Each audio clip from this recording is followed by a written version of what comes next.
Hey everybody, it's Steve with Real Progressives, and I'm coming back to you. I do have a couple crickets still left. There's not many of them left. It's downright cold out here tonight. But I'm coming to you tonight having had one of the best times I've ever had in my entire life, being at the Take Back Democracy March in Washington, D.C. this weekend. It was a pleasure working with all the people like Sunday Descalia, Christina, we had Ray Lynn, Lissy, that whole gang, DeAndre. The list was really, really long. It was really wonderful being able to spend that time with them. And then, of course, all the people that you know and love, hanging out with Claudia, Tim Canova, Tim Black. The list was long. Bruce, of course, our own Jackie Lukman, and you had Arn. But one of the things that came out of that opportunity being there was the fact that I started realizing there's a lot of people in this movement that think they got it going on, that think they know what's going on, that think they understand everything, and there's not much point in telling them anything different than what they've already done. They're a full cup. And when you're a full cup, you can't learn anything new. Anything that breaks your paradigm, anything that changes how you think, how you've always done it, it's going to be a real difficult pill to swallow. And we found over and over again that the vast majority of the people that I dealt with were wide open people. I mean, they were yearning to learn something new because obviously whatever we've been doing in the past hasn't worked. If it worked, we'd be set, right? There'd be no reason to repurpose or handle our business differently. But it hasn't worked. So we have to look at new approaches to everything. And, today we watched several of the people from Real Progressives take to the streets in Washington, D.C. You had Arn Menconi, Kia Love, you had Kelly Collins, and they were matched up with Pete Perry and Charlie Collins and several others that were brought along who were arrested by the Capitol Police for protesting the war, protesting the United States funding of wars, funding imperialism, etc. And what you saw was a bum rush of people, bum rush of police officers coming to basically take three people laying down on the steps, literally laying on the steps, and take them into custody, which obviously that was their goal, was to get that opportunity to talk in front of a judge, to get some time in front of cameras, to bring attention to an issue that really, really needs to be addressed now before the next president comes in, who has an opportunity to really, really take us into a hellhole that we can't really get ourselves out of. Not without a lot of death and a lot of destruction. Anyway, hats off to the activists that worked out there today, put themselves on the line. Hats off to the people that are out there in L.A. right now who are protesting the Dakota pipeline, Chelsea and Ed and others. Hats off to the people that are actually at the pipeline right now working to block the pipeline. Hats off to those who took the ultimate sacrifice and were arrested, who suffered through the abuse of the jackbooted thugs, etc. Congratulations to all of you. You're an inspiration. Now, let me take us to the next place with that. Everybody can't afford to get arrested. Everybody's life is not structured to get arrested. Every single person that's in this movement cannot afford to walk away from their family and just go ahead and get arrested. They can't just quit their job and get arrested. They can't walk away because they've got responsibilities for people that don't have the same, they're not activists. They're human beings that they are directly responsible for. So how does someone who is landlocked, who doesn't have the ability to go ahead and sit on the steps and get cuffed, or fall into the wading pool and hope for the police to arrest them to bring attention to an issue? How does someone that is a family person that is stuck, that maybe have clearances for the work they do and can't afford to get arrested? Well, there are many, many ways to be an activist. It doesn't always require an arrest. Sometimes just spreading the word. Because what is activism anyway? Activism is bringing attention to an issue that is being ignored. Activism is seeking to make change through bringing attention to issues that need to be addressed that are being ignored. What I'm doing right now is a form of activism. When I spoke in D.C., that was a form of activism. When I bring on people who are able to be out there at the pipeline or who are able to protest a war, that is activism as well. It's an organizing fashion. You can organize. You can get the word out via electronics. You can do it on conference calls. You can build graphics. You can build the posters for them. You can help work with the printers to help people get their stuff out there. So the t-shirts and stuff that were donated to the march yesterday is a form of activism. Don't allow anyone to bully you into believing that there's only one way to be an activist. There is a million things that have to be done to make every one of these things come to fruition. There's planning. You got to plan the stuff. You got to coordinate it. You got to trust your team, and you got to work with your team, and you got to try not to go around your team. You got to make sure that your team is there to support you and that knows what you're going to do so that they can support you as well. There's a whole host of things that make what we do super important, whether you're the one getting arrested or you're the one on the back end making phone calls, or you're the one contacting the press, or you're the one who is simply talking to a small child in your own home, telling them the truth about some issue that they're being fed a bunch of propaganda. I consider activism to be debunking myths, to bringing to light injustice, to bring to light horrible situations that are being suppressed by the media, by our government, by people perpetrating it and lying and gaslighting. I consider it being, hey, I had this aha moment and I need to share it with the world. That's activism. Again, there is no one-size-fits-all activism. And I know that there are people out there who believe certain things. And it's very important that other people who can't do those things not get discouraged because they're unable to get arrested. That's the wrong message to send to the movement. We need people in so many different stations in life. We need so many people, elderly people. You know what? When I walked in the march, I wish I remembered her name. And believe me, if you're watching this video, forgive me for not remembering your name. But I walked with someone who was in a motorized wheelchair. We called her the pace car. And I kept my hand on her handrest, and I walked with her most of the entire march. And, for me, it was wonderful. I didn't need to be out front, although I was out front some. I just needed to be a part of it. I didn't need to be the star. I just needed to be a part of it. I needed to support other people for them to express themselves. And I think that when you guys look at the big wins, the big blow-ups, the ones that get all the attention, it's real easy to not realize that you can do things too that are very important. I mean, we have people on our team that make memes. That's an important thing because people need bite-sized information. They like to share bite-sized information. We have people that embed videos and put articles up. That is activism. We have people that share those articles. That's activism. We have people contacting any number of people that are networking amongst other progressives to make other actions happen. And maybe they're behind the scenes. Maybe you never ever see them. They're an activist. Don't ever fool yourself. They are an activist. So one of the toughest parts about this whole journey is there is a tendency for people to think they know it all and to have that whole I'm a full cup thing going on. You can't tell them anything. Do you know what I'm talking about? You know some people who are a full cup? You try and pour something in and everything runs over the sides because they just know it all. You can't tell them nothing.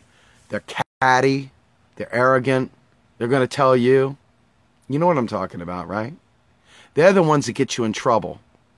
They're the ones that you've got to really, really mentor, because they will alpha you right into trouble. They will push you right into harm's way, trying to prove that they are really, really, really the coolest one in the room. And you've got to really be prepared to make sure that you have a good head on your shoulders, because the goal here is not to hurt the movement. The goal is to help the movement. And the idea that you would present something in a way that brings attention to the issue, not brings attention to you. That's so important. The issue is the issue, right? That's what we're activating. We're not activating ourselves. We're activating the issue. And right now, for those of us with children, the issue is we don't want them to die. For those of us without children, we don't want anyone else's kids to die. And for those of us who are just simply passionate about peace, we'd like to see the world have a whole lot more of it.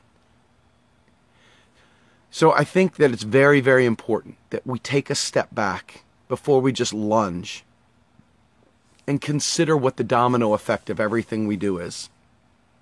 Who's going to be impacted? How is this going to help or hurt what I'm trying to do? And if you can sit there and say, beyond the shadow of a doubt, the action that you're taking helps not only the issue you're trying to bring awareness to, but it also helps the people around you, then you should do it with all heart and soul. But if you can't answer those questions, if somehow or another you're putting people in unnecessary danger, then you need to really think that through. You need to think it through. So, the next thing I wanted to talk about, in my speech at the march, I did my taxes don't fund spending thing. And it was nice to see some people there who knew the lines, who kind of talked with me, who kind of, interrupted here and there with, words and stuff that they had heard me say before. But what I found really fascinating was there was a lot of new people that came to the page who had never heard any of the prior, live streams that we've done and had no idea. And so each time someone new comes on, it's like Groundhog Day. It's like starting over. You've got to go back to the basics again and again and again. And I have gone through this. You all know, those of you who watch me, know that I have put out the basic 101 of economics. I spent a half hour talking in very, very basic terms. I'll see if I can dig it up for anybody that would like to see it. I spent the entire half hour breaking it down. I put links in every single one of the live streams I do. I even went back and put the links in the speech I gave at the march, just in case anybody saw it that might say, hey, this guy needs to start from square one again with me. And there's the problem, right? We never get past neutral. We never get past first gear because we always have to keep starting over and starting over and starting over. And that's going to make progress very, very tough. So I think the most important thing to get out of all this is that if your ideas were so frickin' grand, if your ideas were working so perfectly well before, then we wouldn't be where we are today. You have to try new things. And for me, my particular bend is obviously economics. So I had people come in telling me I was a stupid idiot right-winger. And of course taxes fund spending. And telling me that I was, what do I want, Trump again? And then somebody had the nerve to post up the debt clock. The debt clock. Of all the things that I would have normally beaten someone down for. And then I looked and I realized they only liked this like a couple days ago. So they've never heard any of this stuff before. They were just mouthing off as they want to do. Ignorant. Terribly, tremendously ignorant. And there's time where you just don't want to go back to 099 classes. You want to advance to the 101 stuff. Because other people that have been watching for a while want the 101 stuff. They want to graduate. They want to move on to the next subject. They want to be able to expand on their knowledge. And unfortunately, it's going to be tough. Sometimes I'm going to have to go and leave people in the dust to advance the cause so I can talk about new things, so I can add new wrinkles to this discussion. But as you can see, there are many people out there who would put their kids on the altar of debt sacrifice, thinking that the United States is in debt based on that stupid debt clock. They don't even realize that it's just electronic ones and zeros that can be wiped away with a friggin' keystroke. They don't understand that it is a myth and a lie they use to keep us down and keep us oppressed. They've never read any of the links. They read the Paul Krugmans of the world. They read the friggin' Ron Paul nonsense. The Ron Paul nonsense. My God, does he spread some shit. I liked Ron Paul, so don't go there. I actually liked the guy until I actually learned anything, and then I realized, oh my God, what am I liking here? But the point I'm making here is this. We need people to go into that 101 level class. We need people to be ready to take that next step so that they can help bring along the new people, the people that have never heard this before, who need to hear the basics and the beginning stuff so we can take it a step further. I can't always start from ground zero or we'll never get anywhere, folks. I mean, it takes me a half hour on some of these talks and people say, get to the point, Steve, get to the point. It's like, well, I'll tell you what, taxes don't fund spending, so tell me the point. I have to go through this whole machination because their heads explode when well, what does taxes do? What does fund spending? Money. Fund spending. Well, where's the money come from? Taxes, right? No, we print it. We write it into existence with a law or a bill, or you borrow it, which is what the Federal Reserve helps banks do, is get you in debt, right? So the only way we get out of debt, the only way that the country has money that doesn't have to be paid back via debt is sovereign debt. In other words, debt denominated. Do you know what I mean by denominated? Debt that's in our own dollars. Like hey, you owe $20. Well, no, I really don't. Here's $20. I'll print it. It's done. It doesn't exist. Your debt is gone. Bye. That's what that means. Debt denominated in your own currency. When we are the money maker, we create the money. We create the money. Congress tells the Fed, frickin' do it, dude. Here's the orders. And then guess what? When we pay interest on that, what do you think that is? That's private sector savings, even though it's going to the upper class, okay, to the banksters. The flip side is that what happens when you shrink that money down, what has always happened, people always cut it out at the bottom. They always say, well, we can't afford food stamps. We can't afford a $10 cost of living increase for Social Security. And then you think, because you don't know any better, that we've got to jack taxes up to pay for a $10 cost of living increase on Social Security. And so yesterday when I talked about that, it was wonderful to see people coming up. Tim Black talked about it. Tim Black reminisced about the first time I was on his show, and he was looking all around like, what? Kim Lowe, who's running for Congress down in Virginia, brought it up. Kim Lowe has been running around talking in both Democrat, Independent, and Republican areas about MMT. Kim Lowe, you're a rock star. You are a rock star. Thank you so much. She's picked it up, she's learning it, and she's actually out there in the streets campaigning all over the state of Virginia, telling people about monetary sovereignty. Warrior number one. Bravo. So the next question is, when I was talking about what we could fund with this, people were more worried about the debt than solving climate change. People were more worried about the debt than single-payer health care. They were more worried about the debt than doing anything else. They're terrified.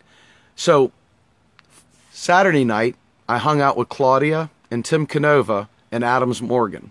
I got to sit down on a couch, drink some water, have a piece of pie, and hang out with some really awesome people. Annie Malloy, and hi Annie, if you're watching. And we were able to sit there and talk about economics. Now, Tim doesn't agree with everything I say, and that's okay. But we had one hell of a detailed conversation for like 2 hours. Who gets to have a conversation for 2 hours with Tim Canova talking about economics? How awesome is that? I got to do that, and I felt very fulfilled. Tim Canova, you are a very patient man. Thank you so much for your time. So when you go through this whole process here, though, Tim was like, Steve, I think that you're missing the point. I think that people don't really want to understand economics per se. I think they want to remember history. They want to look at through a historical lens, and they want to remember a better time. Make America great again, kind of thing. Almost like, we kind of took back the word socialism, so it's not a dirty word anymore. Well, he was like, what if we took a slightly different approach to that? I like that. I'm not going to go there completely because I think enough people need to be able to debunk the idea that we're broke, that I'm willing to stay there for a while and let some other person take the other angle. But it was the point, though, that there was a collaborative approach to still talking about economics that wasn't my same shtick, but it was complementary. It was a way to hit it with multiple angles. And because I'm not a full cup, I know I've got a lot to learn. I'm sure you guys feel like you have a lot to learn too, right? When you think about it and you have someone there who has got 20 plus years of actually arguing with Ben Bernanke and arguing different angles, and who has had multiple conversations with the people I've long talked about, like Stephanie Kelton and Rohan Gray and all those people. He had a different perspective, one that I don't totally agree with, but it doesn't matter. The point is that I have things to learn, and I was open to hearing them. And for you guys, don't close your mind. Try to remain open so you can have actual conversations with people. When I did my speech talking about how Real Progressives is going to become a 501c3, when I talked about that and I was asking for your donations and your help and stuff like that, I sat down and I thought to myself, how am I going to craft this message without being able to talk about specific candidates, without being able to talk about specific partisan loyalties, etc., considering I'm not a party guy, so it doesn't really much matter. I kept thinking, how do I craft this message in a way that I can bring it without, crossing any lines? Because once you go that route, you have some restrictions on you.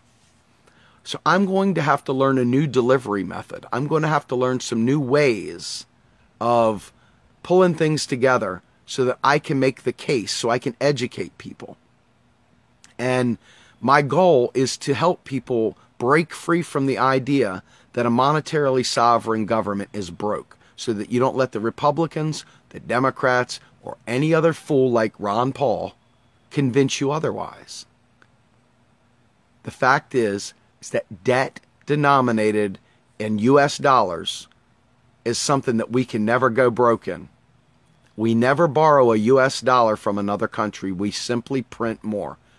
And there is no buyback plan. What are they going to do?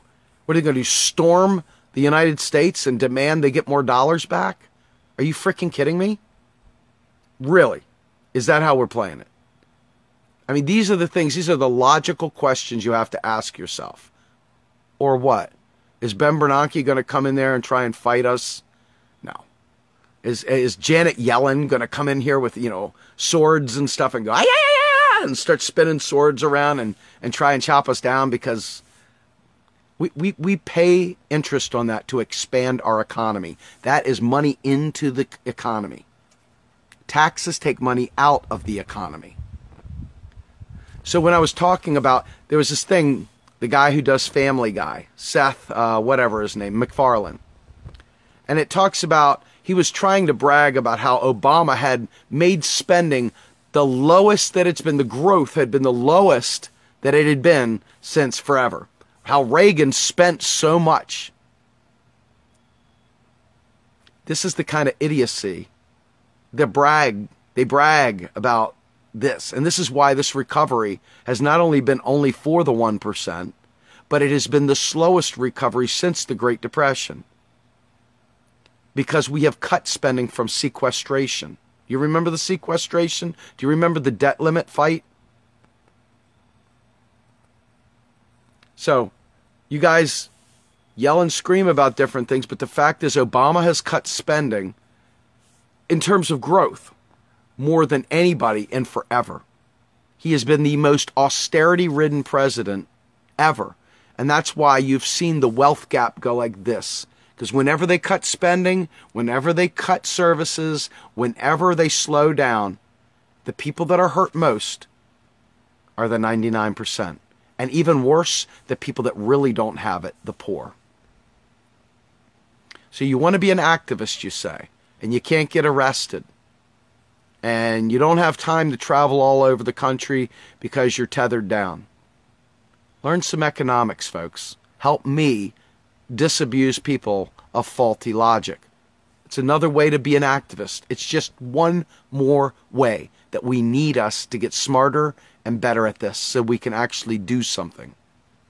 Because right now, I see a lot of people out there willing to do really, really glitzy things, and nobody wants to do the hard, unglamorous work of talking about economics, which is the only thing that pays for all these things. You can yell, you can scream, you can draw lots of attention to yourself, but if you don't understand basic economics and you still think somehow or another that your taxes are funding all this stuff, we are never getting anywhere, folks. I mean, never getting anywhere. Now, one more thing, and this is the final point that I'm going to make. One of the speakers talked about hard work. If you work hard, everything will happen okay for you. It'll all work out for you.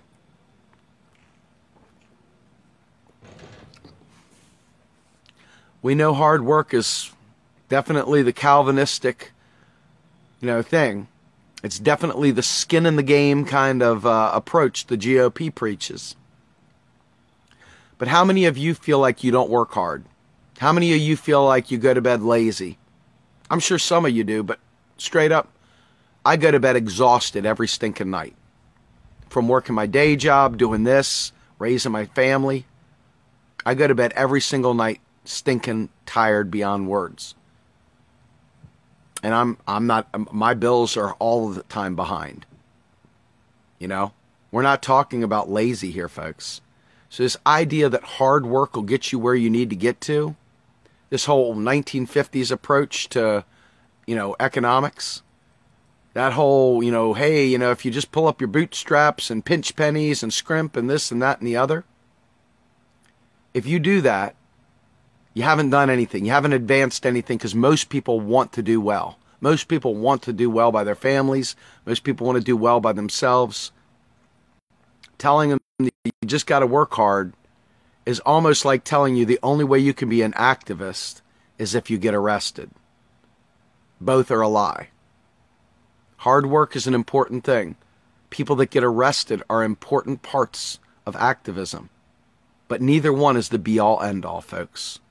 If you think you know everything, and you walk around with a surly attitude, smacking people who are would-be your allies, but treating them like dog shit, if you do that, your little temporary moments in the sun will fade away, and then the people that really were there for the long haul, they're going to be gone.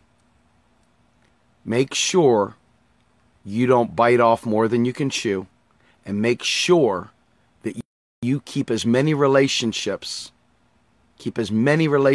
as you can intact, because you never know when the movement, your family, or someone else is going to need you to have been a good person and stayed connected and not arrogant, not a know-it-all, and definitely remain humble at all times. Because if you don't, you're not going to get anywhere. You're not going to get anywhere. Anyway, I want to say thank you to every one of the people that pitched in for the march yesterday, top to bottom. Every single person that showed up there to be a part of that march. I loved it. I want to say thank you to the people that went today and fought about the bombing in Yemen. Arn Manconi, Kelly Collins, Charlie Collins, Kia Love, Pete Perry. I want to say thank you to you all for taking it hard on the chin and doing what many of us can't do. And I want to thank you all for sticking with us. Please help us if you can. I'll put the Patreon account up. I'll also put the links up for the economics that we spoke about tonight.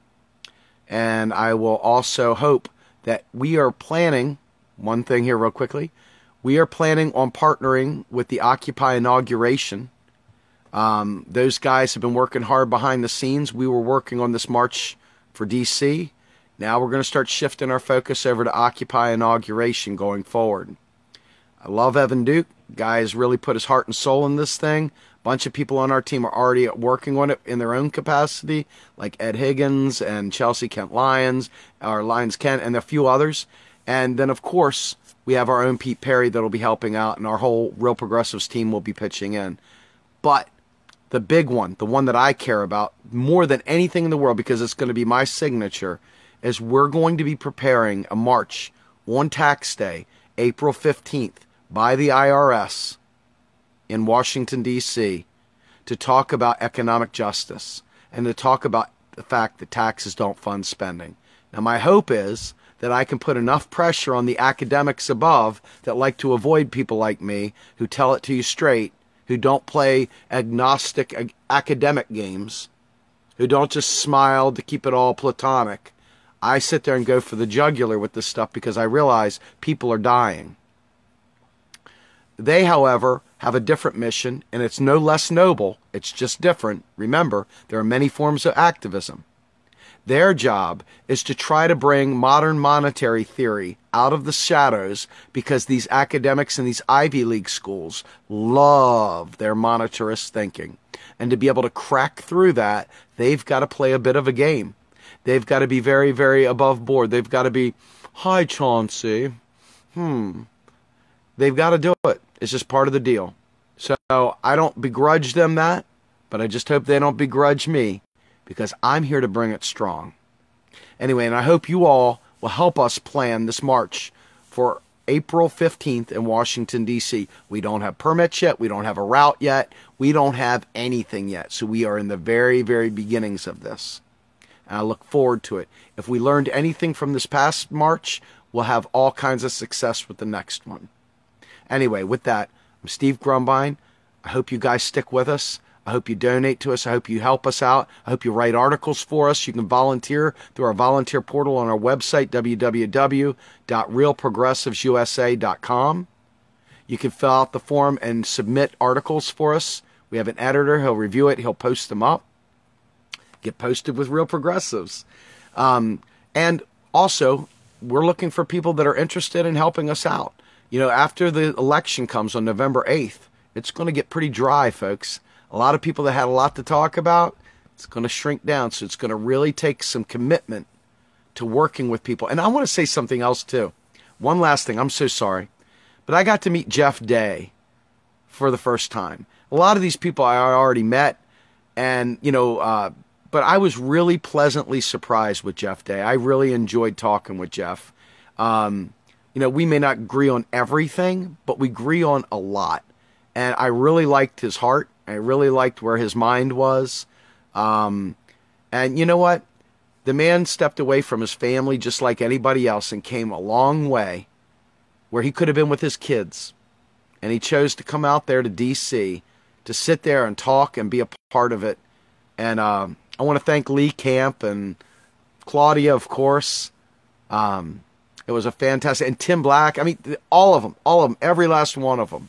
Dan Kinch, who I love, and a guy who I made friends with also, who I had been a nemesis with, Michael Keene.